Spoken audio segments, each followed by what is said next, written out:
So I want to give a warning here. Do not overuse these scarcity tactics. People will catch up onto you and they will maybe feel cheated as well. Welcome to Honest E-commerce, where we're dedicated to cutting through the BS and finding actionable advice for online store owners. I'm your host, Chase Clymer, and I believe running an online business does not have to be complicated or a guessing game. If you're struggling with scaling your sales, Electric Eye is here to help. To apply to work with us, visit electriceye.io/connect to learn more. Now let's get on with the show.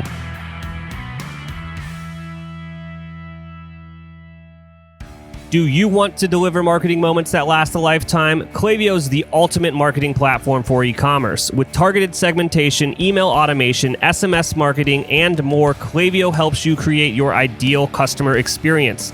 See why Klaviyo is trusted by more than 50,000 brands like Living Proof, Solo Stove, and Huckberry.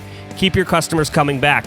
Get a free trial at klaviyo.com/honest. That's KLAVIYO.com/HONEST.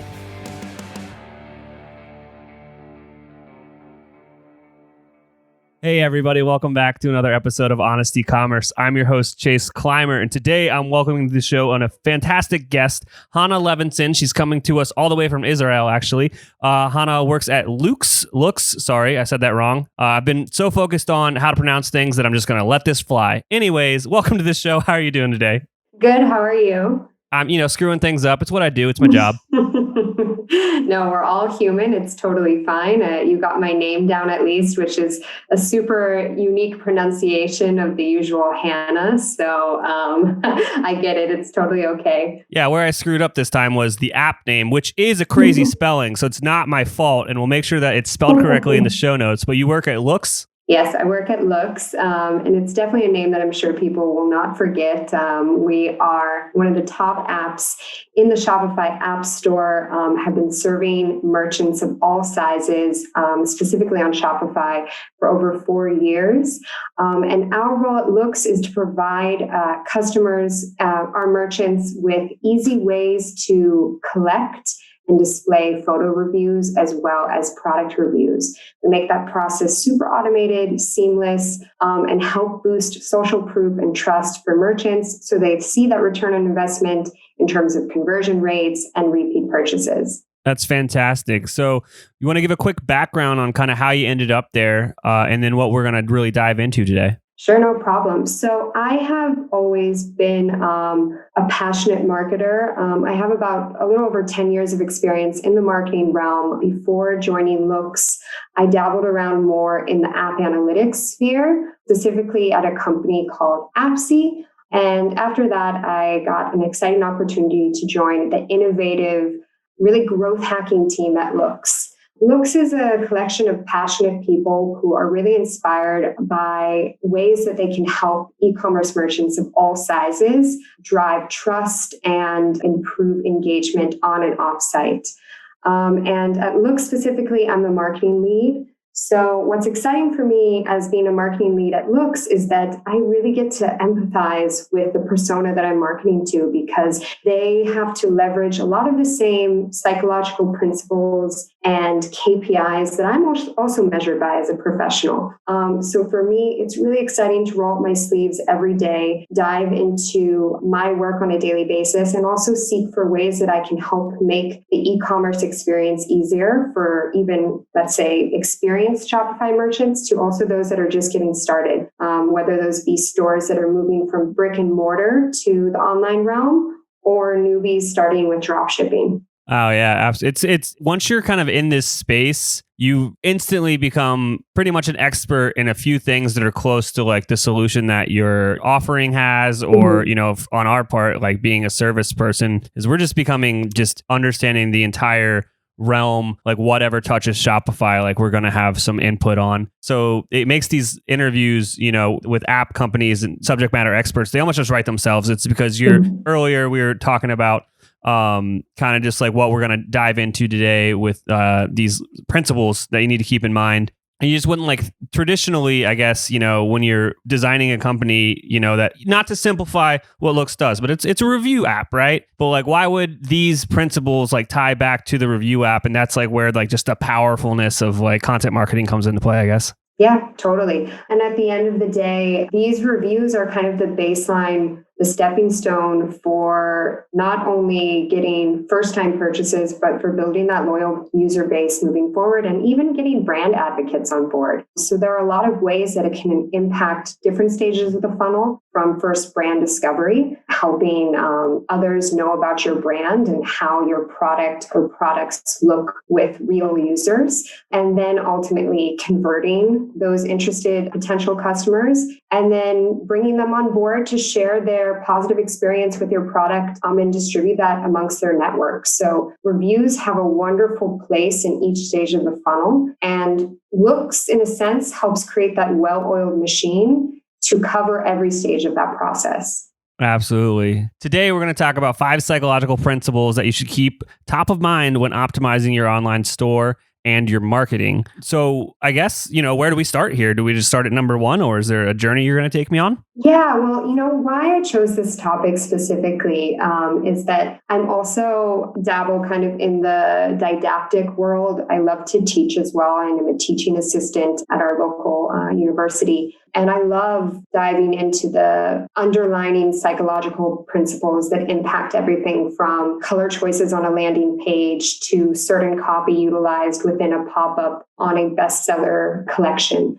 And today I particularly chose these 5 psychological principles because I feel that they've been impacted because of Corona. And we've now entered this new normal. E-commerce has blown up like crazy. As the CEO of Shopify said, he is arming the rebels. And we've seen record-breaking numbers in terms of new stores opening up and also in terms of mobile usage. So I wanted to kind of dig a little bit deeper on how these psychological principles, a lot of them that have been so ingrained in our day-to-day, how they are either stronger and more fortified because of Corona, or they might be weakened because of coronavirus. So that's kind of what I wanted to dig into and hopefully provide you listeners with some tips for how to apply that to your own store. Cool. Let's dive in.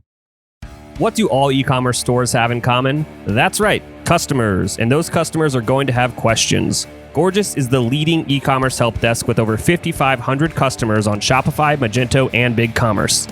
Their software is built with machine learning to optimize your support system and allow your team to save time and money on repetitive inquiries while still remaining personalized.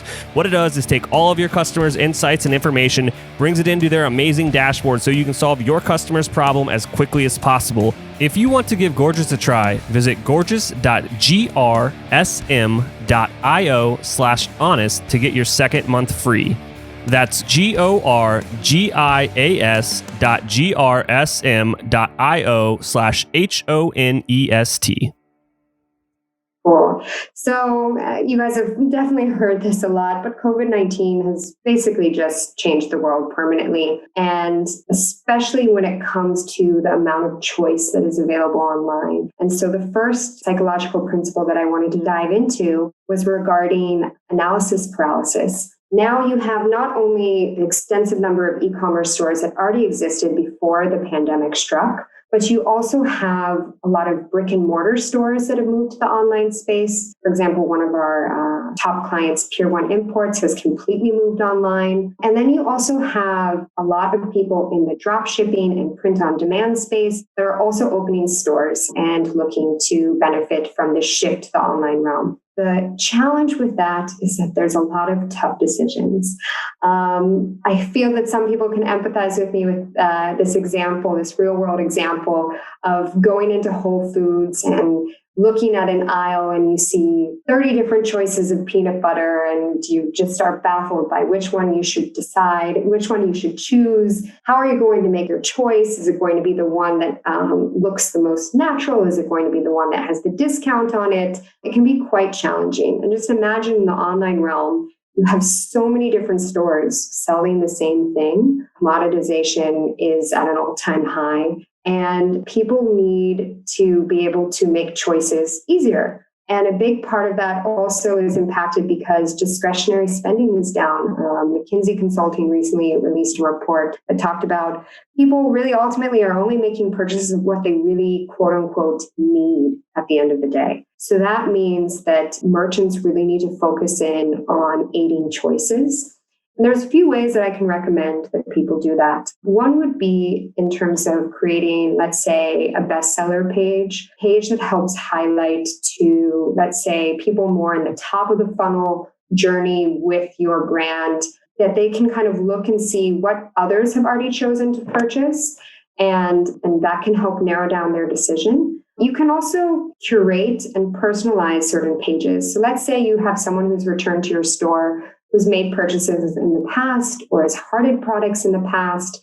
You can create a dedicated page for them that is based off of their interests. You can also create pages based off of editors' picks. You can also just even narrow down choices simply. You can choose to highlight a few, 3 to 5 choices maybe for a specific product category, and have those kind of emphasized larger visually at the top of a certain category or page. Those are good ways to just help make the process smoother for your potential customers and take the overwhelming feeling out of the purchase process, and also out of Black Friday, Cyber Monday during COVID-19 in general. There's going to be a frenzy this year. The frenzy's already started. As you know, we had already Prime Day. We have deals that are happening in October already. People are extending Black Friday since the beginning of October. So it's a good time to really cut through the noise and aid your potential customers and returning customers with easier ways to kind of pick products. Yeah, I oftentimes on this show kind of harp about having a lower SKU count makes it a lot easier. Your marketing gets a lot easier, and the choices to be made are a lot more easy for your customer. And then just kind of what you said about highlighting a few products. I see this all the time. People think they need more SKUs. They need more products on their product pages or like on their collection pages when they like only actually have like 1 or 2 products. Like that is, I don't know where that idea came from. Who cares about that? Like I see people like that'll build out their products like with every color as an individual SKU, or like any sort of variant of that product is its own thing.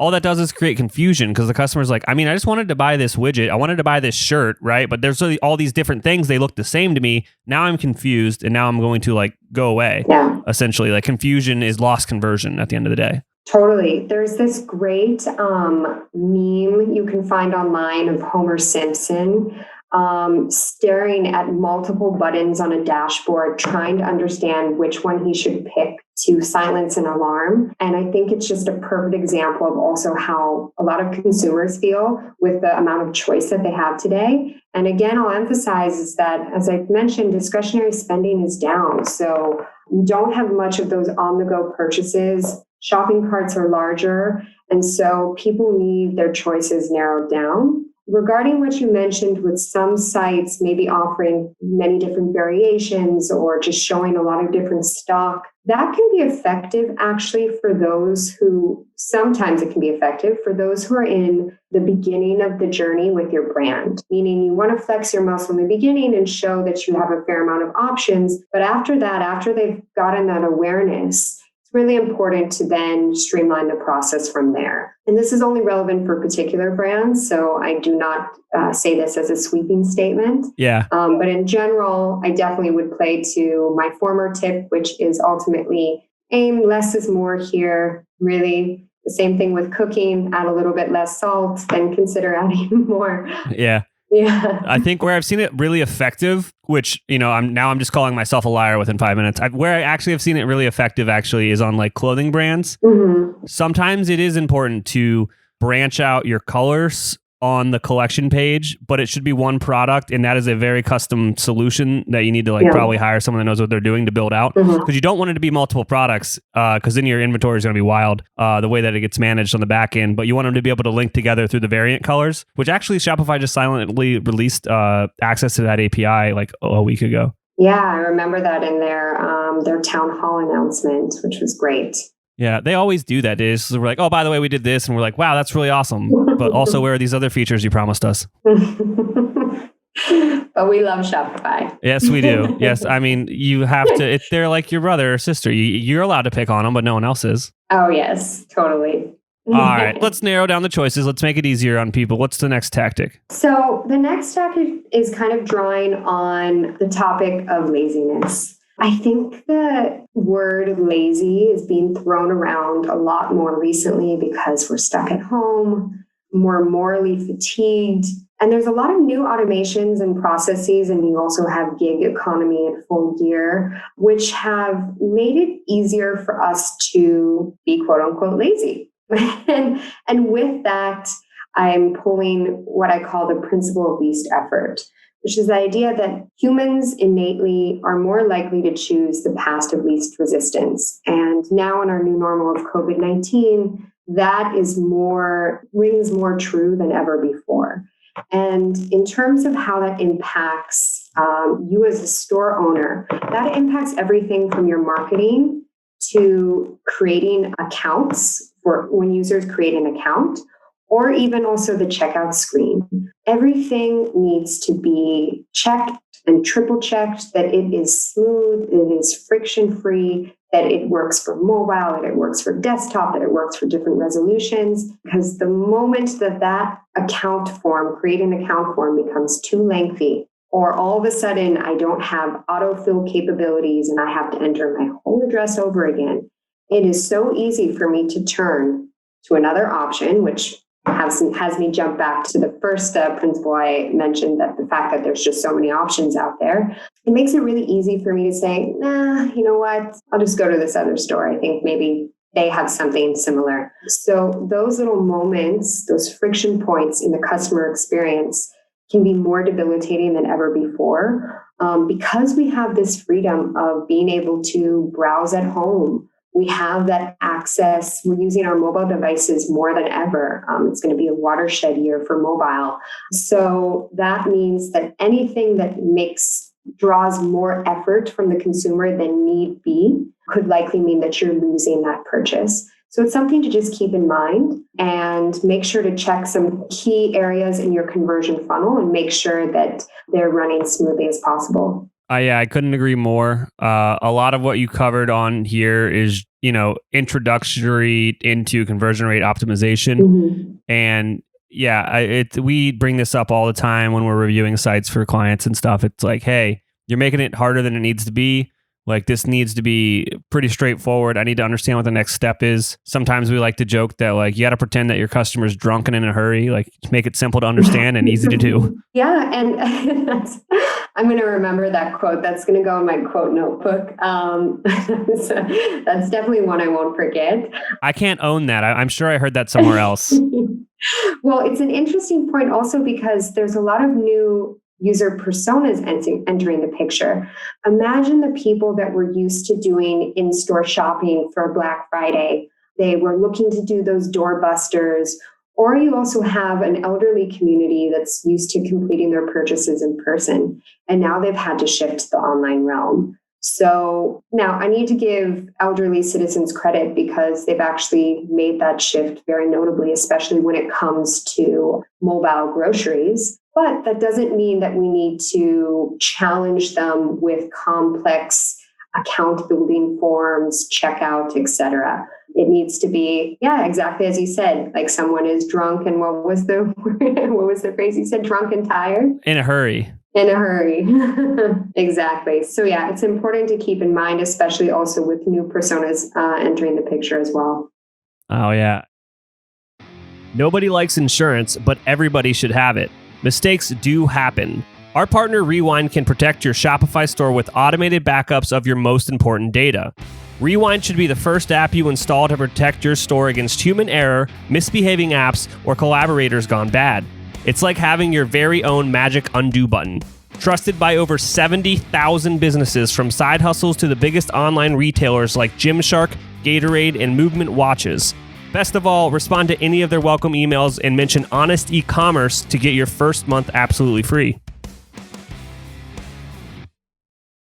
It's just, you got to just make it seamless, everybody. You get too comfortable with your own website just by using it every day. You need to get some user research done, especially by some of these new personas, as Hannah has mentioned here. Awesome. Great. Well, I hope so far my first two principles have been interesting, engaging. I'm also really curious after this podcast to hear any feedback about what I've shared so far. In terms of my third principle that I wanted to talk about, and it kind of ties in nicely with the principle of least effort, it's all about being able to make decisions quickly and comfortably. So that means that we need to reference the law of past experience here. At one point or another, I know as a marketer myself, or store owners as well, we all want to innovate. Innovation is a good thing. It's the process of improving upon what we already know. Crises like COVID-19 have brought about a lot of innovation, especially in the realm of e-commerce. We've got virtual queuing, QR codes, virtual fitting rooms. And as I mentioned just earlier, we're seeing some new people, new personas, as I mentioned, senior citizens even abandoning those strict habits and converting to new innovations. But that doesn't mean that we need to innovate on everything. And these kind of blend in with each other, but it's so important to acknowledge, especially when it comes to the UI of your site. And there's no need to make a button look like something new or innovative, or that a new filtering or personalization process needs to be in place. People have become comfortable with certain personalization capabilities and filtering capabilities on e-commerce sites. They've become familiar with certain canonical symbols, such as the hamburger menu, such as scrolling capabilities. So there's no need to make those micro interactions more than they need to be. Focus on smart functionality here. And it's actually to reference your quote, Chase, that you shared with me a few weeks back when we collaborated on a Black Friday piece. There's a lot of groundbreaking features coming out in the e-commerce space every week, but they're not going to fix underlying problems in the store, as you shared. The key focus here needs to really be on having a great product, a good user experience, and a solid marketing plan. So ultimately, stick to the basics first. Innovation can be great, but you need to do it in the right way. And the law of past experience really holds true here, especially as you have a lot of areas having been shaken up in the e-commerce space. It's important to have those baseline truths also still guiding your customers. Oh, I can't agree more. Like, we'll have conversations with people and they're looking to do a website redesign or something. And like, we have to like kind of like keep them in check and be like, hey, the Walmarts and the Shopifys and the Amazons of the world have like taught your customer how to shop. And the more weird you make your website, you are literally taking money out of your pocket. It's as simple as that. Exactly. I totally agree. I think what I can recommend to users listening in is that it's really important to just start by modeling your sales pages after some of the best in the business and in your vertical. Look to them as a template for how to do things. Don't go overboard.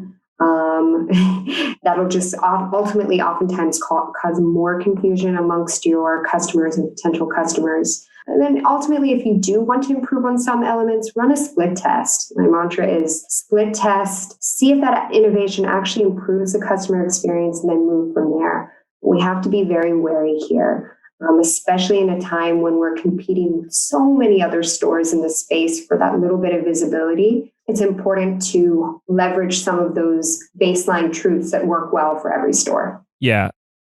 Since 2004, Avalara's vision has been to harness the power of cloud technology to help simplify sales tax for businesses of all sizes. Avalara solutions are designed to affordably scale with businesses as they grow over time. Tax compliance is not a revenue-generating activity. So, Avalara's technology is designed to help you manage compliance as efficiently and accurately as possible so you can reclaim your valuable time and reduce risk in your business. With more than 1,000 signed partner integrations, Avalara likely integrates with the ERP, e-commerce, mobile payment, and point-of-sale systems you use today. Find out how your business can be sales tax ready at avalara.com/honest. That's avalara.com/honest. Avalara, tax compliance done right. I mean, if You want to say your brand is unique, you're zany, you're quirky. That's cool. That should not have anything to do with the customer journey that people are used to. You can make your about page kind of fun. You can make all your email marketing be off the wall. You can have, heck, even your retargeting ads can be like weird and quirky. But the journey from discovery to purchase should be pretty spot on. Like, I know what I'm getting into. Or, if I don't know what's happening, like I've never experienced it before, I'm not going to convert. Exactly. So I appreciate that addition. I mean, it's also great. I love, Chase, when you share examples also of kind of conversations that you've had with clients, because, it's important to bring together those real world examples to show that this is something that's happening on a day-to-day in terms of questions that are coming up, initiatives that stores are wanting to pursue. Even the most experienced stores are sometimes, caught up in this swirl of innovation that's happening in these buzzwords. And sometimes we lose sight, we lose focus of that user journey. For what you're mentioning, it's really great to kind of echo that and make sure that we have that as kind of a key mantra as we approach this shopping season. Yep. All right. Now we're over the hump. We're moving on. Moving on to number 4. What do we got? Great. So this one I'll just touch on really briefly. I think we're all aware of it to a certain degree in that we're risk averse. And it's, the new normal, in that we are particularly risk averse now, or I would hope so, in that we have our personal responsibility to wear masks, engage in socially distanced activities. And risk aversion also fantastically applies to marketing in e-commerce. The idea of being offered, for example, a discount or risk saving $20. Risk aversion can also be translated to one of my favorite words, FOMO, the fear of missing out. I think that particularly rings true in today's new normal, in that we're all experiencing FOMO at different levels. We don't have the usual meetups with friends that we usually do. We don't have the restaurants, the birthday parties. So FOMO is at an all-time high. And especially if you see friends that are living in different states or different parts of the world and are in different degrees of lockdowns or restrictions due to COVID-19, that FOMO level is extra high. And so FOMO in the e-commerce space means that we need to create urgency. And this is a baseline tactic for all e-commerce brands, in that we need to display stock level. That can oftentimes be a good tactic, especially with customers knowing that this Black Friday is going to be an all online event. It's going to be the biggest sales yet. Displaying stock level is a great tactic for creating urgency. Also limited time offers. But I want to give a fair warning here.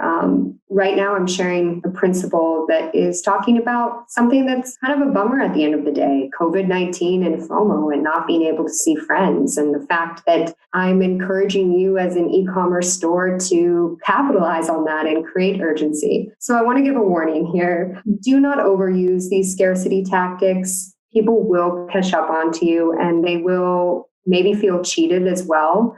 So restraint is also important here. Restraint can really deliver maximum positive impact. So select an urgency tactic that makes most sense for you, whether that be stock level, limited time offers, but be sensitive in terms of the micro copy and general copy that you use on your site, because at the end of the day, these customers that are experiencing FOMO want to ultimately also have a human experience with the brand that they're engaging with. So everything in caps and exclamations is not necessarily the best tactic in terms of creating urgency and capitalizing on loss aversion. So just kind of a caveat I wanted to add, but in general, this is a principle that is definitely present and even more relevant now because of COVID-19. Yeah, while your customer may be drunk, as I said earlier, they're not dumb, and they can tell when they're being sold and when it's a tactic,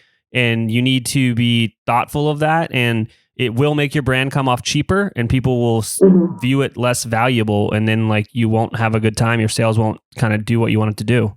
Exactly. I mean, I can say that I remember last year when looking at my inbox, during Black Friday, Cyber Monday. I think I had 20 emails in a row that were all caps. Black Friday sale, Black Friday sale. Don't miss out. Don't miss out. You're going to lose $20, whatever it may be. And at the end of the day, it just created so much noise that in a way, the loss aversion actually wasn't present at all. And instead, I had complete banner blindness and I just ignored them as a whole.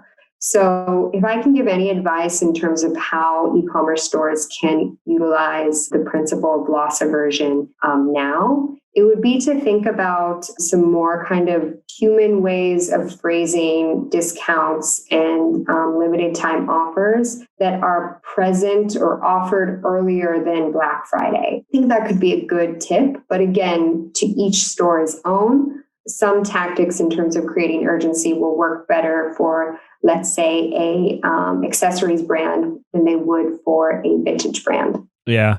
All right. Now we're rounding home on a weird 5-sided baseball diamond. Let's slide on in. What final tactic that you want to share today? Okay. Well, the final tactic is talking about how decisions are difficult at the end of the day. And ultimately, we just want reassurance, especially in these trying times where I think I've said multiple times to friends and family that COVID-19 is the definition of you really can't plan for what comes next. So with that kind of loss or that loss of security in a way, we're looking for other ways that we can get trust and social proof. And so that's why I want to talk about the power of social proof, particularly in terms of making decisions. At the end of the day, especially because there are so many e-commerce stores out there, there's going to be so much marketing happening around Black Friday and even before Black Friday. There's going to be a lot of noise, and ultimately consumers are going to turn to others to get an opinion on what they should purchase. And part of capitalizing on users' opinions or others' opinions is through user-generated content and product reviews, especially in the form of photos. So this is, my lovely marketer plug of looks. Full discretion here. But I think, it brings us full circle to what I was talking about, in that uncertainty is stronger than ever right now. And also because the in-store experience is kind of out the window, it's not relevant for this Black Friday or won't be relevant for a long time. We need to find ways to reassure our consumers from their peers, from their network, from their trusted friends. And one of the best ways to do that is through photo reviews. Photo reviews are a great indicator of how products look on different sized bodies, how products look in different environments. Let's say, for example, you are a store like True Vintage that sells vintage products. Now, vintage products can appear in many different ways because it's something that's been used. So those photo reviews are super important in the purchase decision-making because they allow others to see what those products look like in advance for real from legit verified users. So that's very powerful there. This is marketing. This saves immensely on marketing budget and ultimately builds that everlasting trust that is so essential these days. Photo reviews are also really important in terms of, let's say, demonstrating homeware and accessories, even things such as baby toys. It really spans the whole gamut in terms of relevancy. You can even see that photo reviews are used for stores that are one-product stores, such as BlendJet. So BlendJet is a great example, a longtime client of Looks, and they utilize our photo reviews to be able to show how the BlendJet can be used in all different scenarios, whether it's in the car or on the go, walking around in the park if your park is open. So that's a great example of that. Even though that's one product, it shows the variance in terms of where it can be utilized and where it's applicable, which is a great way for users to understand, even beyond what they would get in an in-store experience, how it's applicable to their own life and their own environment. So these are things that really help kind of break down the issues of anxiety when it comes to making purchase decisions, whether that be a small purchase or a large one. and ultimately help increase that trust and connection with that brand. Absolutely. Social Proof is an amazing, powerful tool, and I couldn't agree more. So quickly, do you want to run through what those 5 topics were real fast to just recap it for everybody? Sure, no problem at all. So the first one is about analysis paralysis and the idea of too many choices. The second one I covered is about our innate laziness as human beings and how that's even at a higher level now. So that's the principle of least effort and how we need to make user experiences as seamless as possible. The law of past experience was the third principle I talked about, which at the end of the day is all about, your brand can be unique and different in terms of its marketing, in terms of its tone, but there are some elements in terms of the baseline customer experience that need to be used, even if they're quote unquote older. Innovation is good, but innovation can also be detrimental. My fourth principle that I talked about is the idea of loss aversion and how people want to avoid losing out, or FOMO, the fear of missing out. So how we can capitalize on that prior to the holiday season and during the holiday season. And the last topic I talked about was social proof and how ultimately decisions are quite difficult to make. We as human beings are looking to get reassurance, to get validation from our peers, our friends, our network. And one of the best ways to do that is via verified photo reviews that show what your product looks like and shows happy customers utilizing your products. Awesome. Thank you so much for coming on the podcast today. If someone's interested in learning more about Loox, what's the best way to get a hold of you? The best way to get a hold of us, well, first to learn more about Loox, you can visit us on the Shopify App Store. You can easily type in Loox, Loox. We're also ranked top in the App Store in the general browse section. And also our website, you can visit loox.app to learn more about our brand, who we are, read some case studies about cool companies that we've worked with. And if you want to get in contact with me, I always love speaking to people post podcasts and answering additional questions, even having a virtual cup of coffee with someone. You can reach me via email at Hannah, HANNAH, @loox.io. And that's where you can reach me via email. Awesome. Thank you so much for coming on the show. My pleasure. Thank you so much, Chase.